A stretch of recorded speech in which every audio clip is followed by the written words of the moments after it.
Ready? Yeah. Shall we start? Cool. So, like I said, we are Libro Gusano. You can see We are, as you can see, yeah. New T-shirts. And We are Libro Gusano, nice. we are a very small YouTube channel. We mostly talk about horror, Yeah. although not exclusively. So for us, it's a huge honor to have you here. Thank you for having us. Very welcome. Thank you for having me. First of all, first question, very important. How are you? Thank you. I know it's been your third time here. Yes, yeah. So I guess the Celsius Festival is okay? It is one of the best in Europe, actually. Maybe the best in Europe. I love the vibe. I love the people here in Spain are amazing. The fans are fantastic, and so far it's building and building and building. Yeah.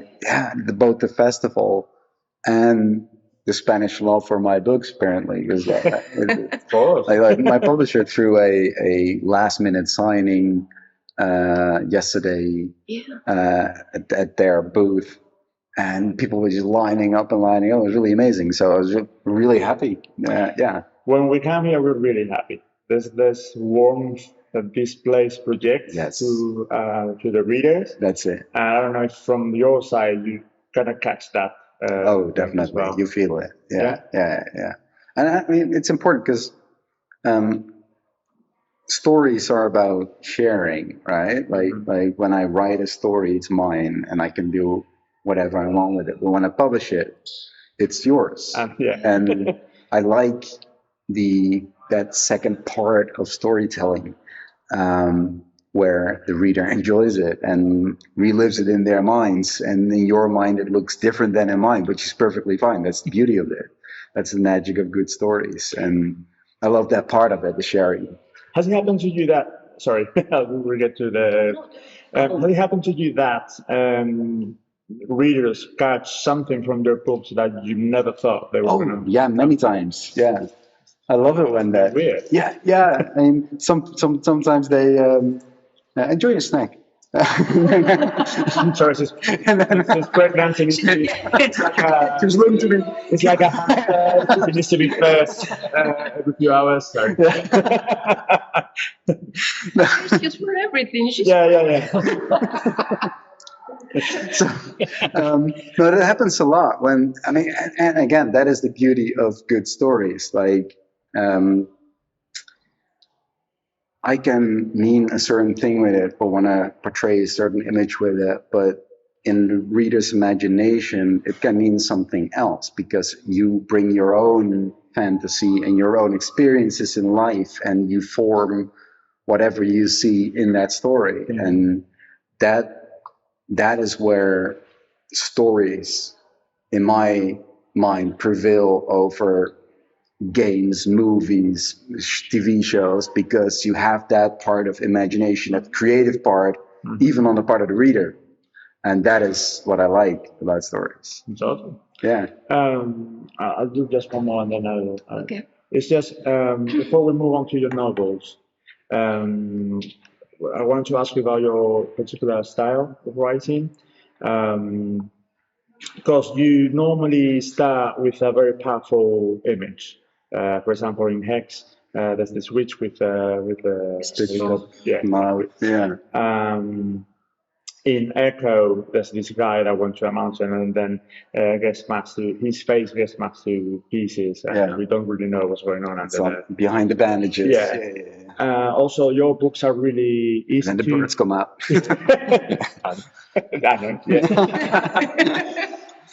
Your books are really easy to imagine in your head. They're very visual. I don't know if it's something that you were planning to do, or it's something that just came up because you just, I don't know, because you grew up with a lot of movies and that's the way you write. I am a very visual thinker, and I like strong visual images. Like when I think of a story, I want to have a particular visual striking image that sticks with me. I've heard that some people think in sentences and think in words. I never do them. In my head, it's really weird because I'm a writer, so I use language. but my mind is always full of images and never with words or with sentences, which is why I'm a little bit of a slow writer because I need some time to put how to find the right words. Yeah. But even if I have like personal problems in life, I never think about them. I see stuff in my head, and when I speak about it with friends or with family, then I think about it. So then so my mind has this weird visual. They help you out glitch. Coming out with the words. Yeah. Right. So, Your books are screaming for a movie adaptation. oh yeah. And the thing is, I think Warner Bros. Purchased the film and TV rights for Hex. Yeah, that was long ago. Okay. I think it was 11 years ago, even before the book came out in the States. I was going to ask if there are any news on that front, because I'm sure the fans are. Yeah. So Hex has been in development hell for 11 years now, I guess. Development, yeah. I've learned in television and film to not expect too much, and you see it when it gets done, basically. But that said, after Warner Bros., it was with another company, and another writer was attached to it. He wrote a screenplay. He was a very well-known screenwriter. I didn't really like the screenplay. Like, they wanted to stretch the book into 4 seasons. Oh God, that's a lot. That's a lot. And, 4 seasons. yes, and I mean, it could be done. I didn't necessarily like that idea. It's too long, in my opinion, and they took everything that made Hex original and fun out of it and made it more generic. And I was glad it didn't happen. Now it's with someone else. It's with, I mean, I cannot name names at this point, but it's with one of the new generation really cool horror makers, basically. Cool.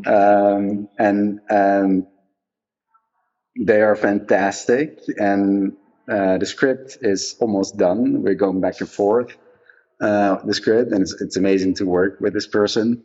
And too bad as you can. Once you put stop, then I'll So I'm actually going in 2 weeks. I'm going to the States where they're filming another adaptation of a very well-known novel. So I'm trying to be very critical. Write it down. Write on the clues. But that's going to be a movie. That's going to be a movie. So it's just, and I've read the outline for the screenplay. It's just a book, and it's really amazing. And this time it looks like it's going to happen. So fingers crossed. Yes. Yes. And then Echo is currently in development with a European production company. Oracle is in development with a Dutch production company for television, and then the new one, Darker Days, which will be out in. Yeah, this is like an advanced reading copy of Darker Days. It's the UK edition, which will come out in fall, in October, and the Spanish edition will come out next year. At least I think next year. And Nocturna Ediciones, they bought the rights for it. That is in America being developed for a television show. So there's a lot in development, and 2 of them look like they're on the way to be green-lighted. So fingers crossed. I'm very shocked of the witch in Hex. Good. Which are the roots of that idea? In which things you put your eyes and your mind created that witch? So the original edition of Hex sets in a small Dutch town where I grew up, actually. Well, it's really nearby the city where I grew up. It's in the woods. It's on the border with Germany. It's a very un-Dutch area, and that there are hills there, actually, and woods. Is it called Beek or something? Yeah, Beek, yeah. Sorry for my pronunciation. The full name is... It's B-E-E. Yeah, exactly. It's a translation of Beek literally means creek. Or spring in English, and that's why the Black Spring. That's why I called it Black Spring, the fictional town in the U.S. edition. But in Beek, the original Dutch town, there is a lot of witch history, Like back in the day, they used to convict women of witchcraft all over Europe, of course. But there are places in Beek where there's a tree where they hung the women from. There's a lot of witch references still in the culture there and in the places, the geography of it. So there's that witchy vibe in those woods. And when my uncle used to take me out into the woods there when I was like 6 years old, whenever we would hit like a fairy ring, like toadstools, he would say that witches had danced there that night and that I had to walk past it with my eyes closed because otherwise I get 7 years of bad luck. So I did that. I closed my eyes and walked past it with my eyes closed. Yeah. And then I thought of, I want to write a novel about a town being haunted by this supernatural phenomenon, by this woman who was convicted of witchcraft long ago. And I wrote like a treatment for it. And it was like this woman whose eyes were stitched up because people thought she had the evil eye, whose mouth is stitched up because she could speak her evil that way. At least that's what people thought.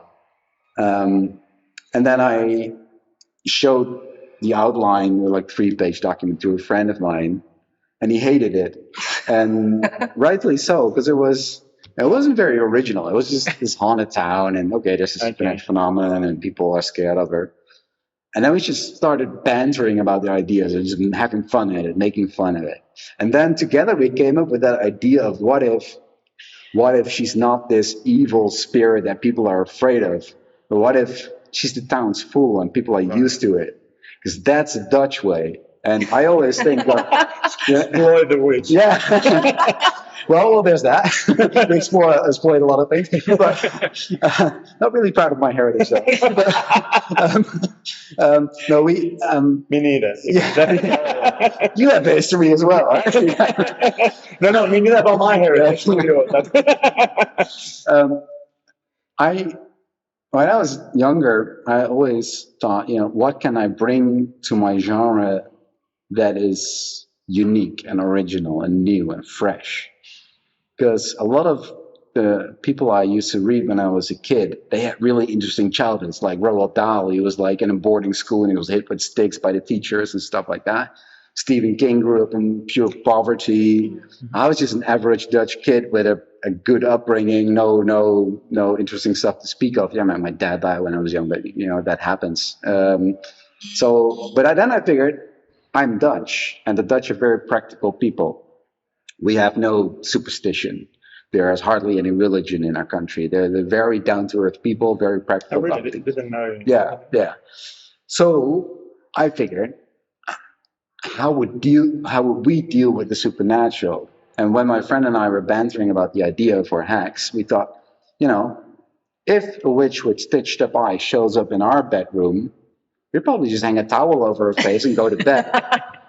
And that's when it clicked. A normal day here. Yeah, that's when the idea really, hit. And then it was, this is a good story. And just people are not afraid of her. She's the town's fool. They're used to her. Whereas, below their skins, in their head, they're still very much afraid, of course. And I love the way you mix that folklore and traditional things with the latest technology. I think it's one of the most interesting things about the book, because I didn't expect it. Mm-hmm. So how did you come up with that idea? Well, again, very practical. I figured, what if you have a town nowadays that's haunted by a witch? Of course, we'd have an app on our phones where we can track her. Yeah. And we'd have to report it to the town council, and then you can't speak about her online. So how do you control social media? Yeah. Back when I wrote hacks, it was Facebook and Twitter and Instagram was just coming on, I think. Now it's TikTok and what have you. So all these themes that set it in our day and age, of course, they have to come into play. And I heard horror writers speak about how our connectivity, our phones, our internet kind of kills horror fiction because you're never alone anymore and you can always reach out for help and stuff. That's bullshit. You can use them to your advantage in stories. And that's what I try to do. Like, we live in this day and age where we have phones and where we can connect and where, a cheap excuse that you have no network is a bullshit excuse. So don't do that. Don't do that, kids. So you have to make use of all these technologies. And, with the Hacks app in the book, that was a fun way to do that, I think. That was a great idea. So in Hacks, you set your story in a very small place, very small town. Yeah. In Echo, you move to a really vast place. Yes, the mountains. And the horror comes from different places in both stories, I know. What can we expect from Oracle? Did you stay up in the mountains, fresh air, or do you come back to a more... Oracle is about land and sea. It's about the sea versus the land, about nature versus man, like an Echo in a sense. Okay. But it's a story about the sea. It's, it starts one morning, a couple of teens are on their bikes to school, and they find in a tulip field a old Dutch sailing ship. Mm-hmm. It's a very Dutch image, right? Like like the Wine Dutchman. Yeah. It looks like the Pirates of the Caribbean, but it's in a Dutch tulip field. And it wasn't there the day before, and it's not supposed to be there. So what is it doing there? So they go check it out. And there's a hatch which is open on the deck. And a couple of the kids go in, and they don't come back out. And then the boy who sees it calls his dad, and the dad goes in to search for the other kids, but he doesn't come out. And then the police is called, and the police team goes in, and they don't come back out. So then everybody kind of knows, then they put a stop to it. Yeah, they don't want anyone else to go in. But they know there's a problem here, and there's something really weird going on. And the boy has witnessed this all. He's 13 years old, I think. His name is Luca. And he sees his father go in the ship and not coming back out. So his personal quest is get his father back. But this, you have the Dutch government suddenly confronted with this supernatural problem that they cannot solve. So they need to cover it up, that's first. And then they need to try to explore what it is and what it wants. And they take an expert of the supernatural, which is Robert Grimm, the guy I created in Hacks, which I didn't know he survived, but apparently he did. There is a reason for it. It's not a sequel, by the way, Oracle. You can read a standalone novel, but there's a character coming back, and there's some Easter eggs to Hacks in the book. He comes and starts to research the ship, and as I was creating this, I discovered, so this is about land versus sea versus land, and there's all these really cool things nowadays. That we discovered about the North Sea, where the Netherlands is. It used to be a vast land called Doggerland, which was taken by the sea like 14,000 years ago, when the ice caps started melting, and then there was a tsunami because there was a landslide in front of the coast of Norway that triggered a tsunami and that swept it away. But it used to roam mammoths there, and peoples, so there's a lot of history there. Versus the modern age, where you have oil rigs and people are drilling for money, and then there's that whole industry now. And I thought that was a cool contrast to play around with. And in the end, the book is about having to make a sacrifice to protect us from the rising seas, which is kind of an analogy for what's going on today with climate change.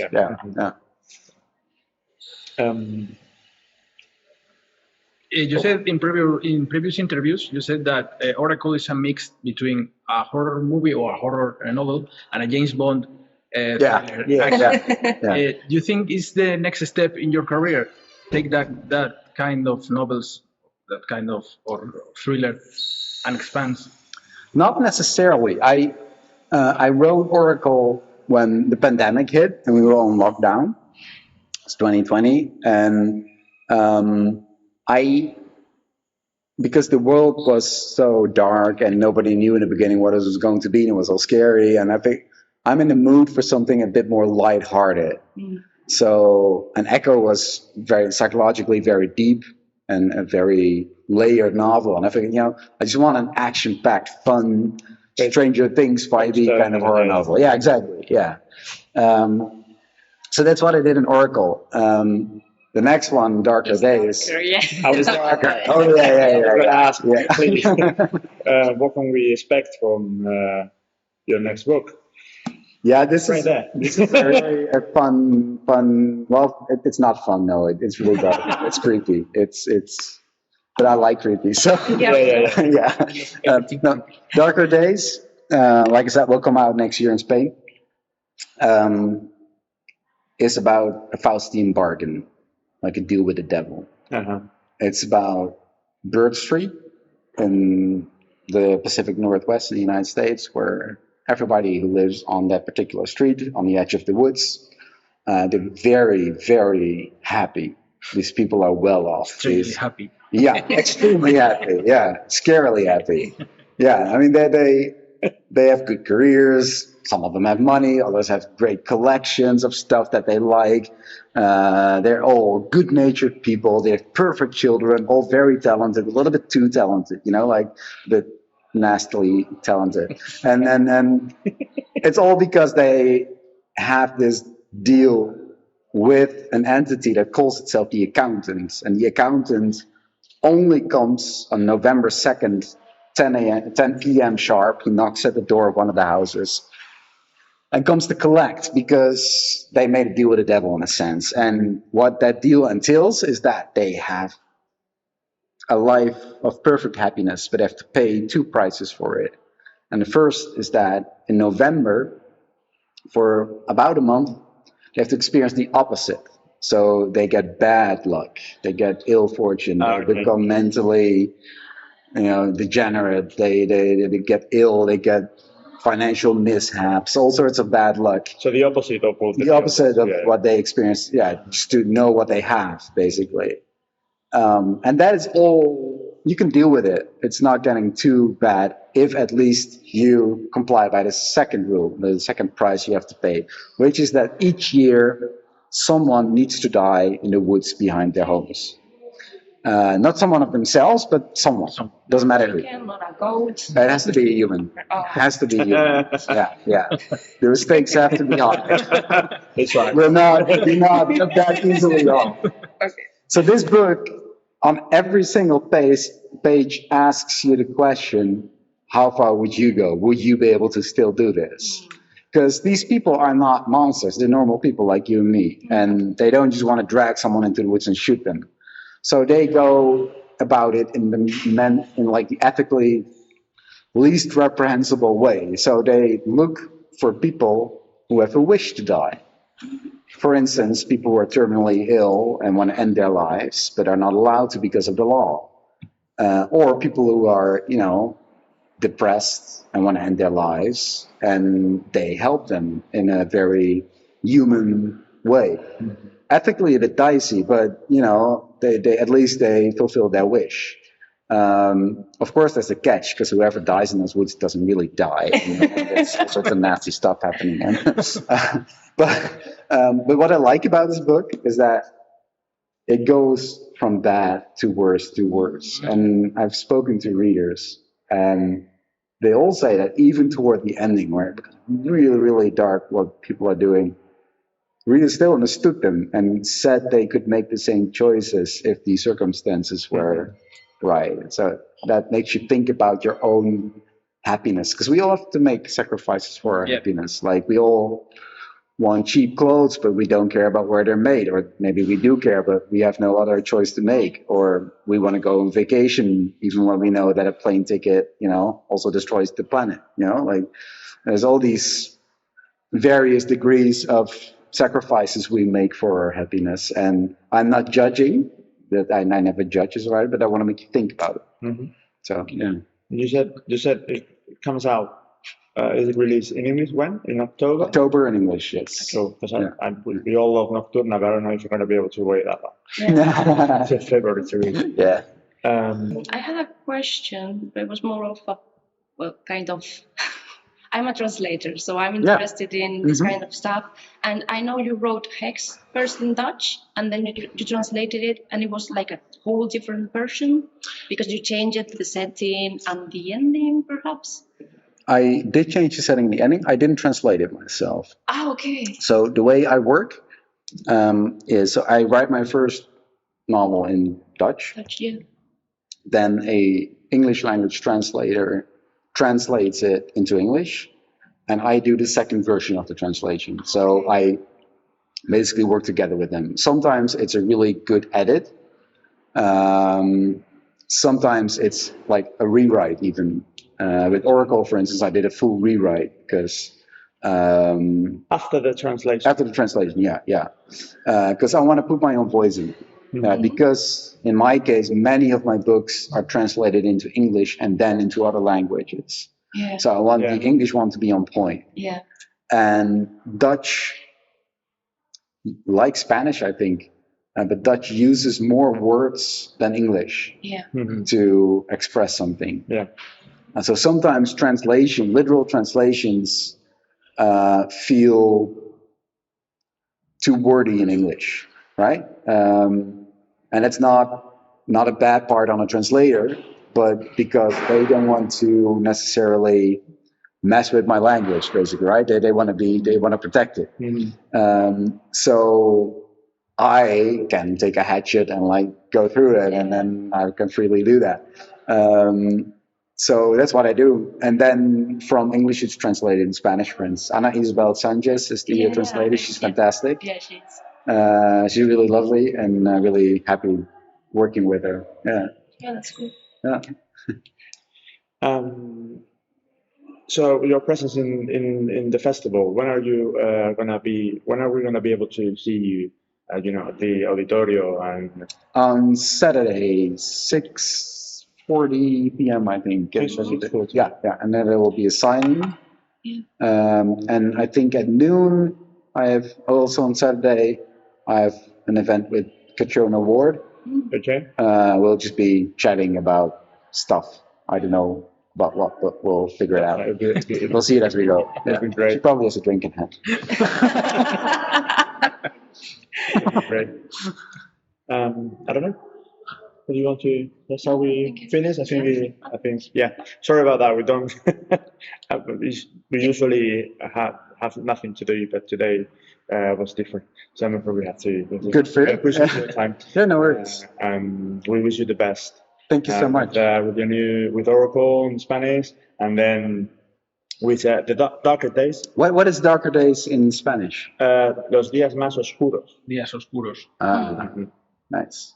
I like that. Yeah. Yeah. Could have said it with that. See what is Angelo thinks. Oh yeah, sure. Yeah. No. We need to ask your translator. Yeah. So yeah, thank you very much for your time. Thank you. Do you stay? Thank you.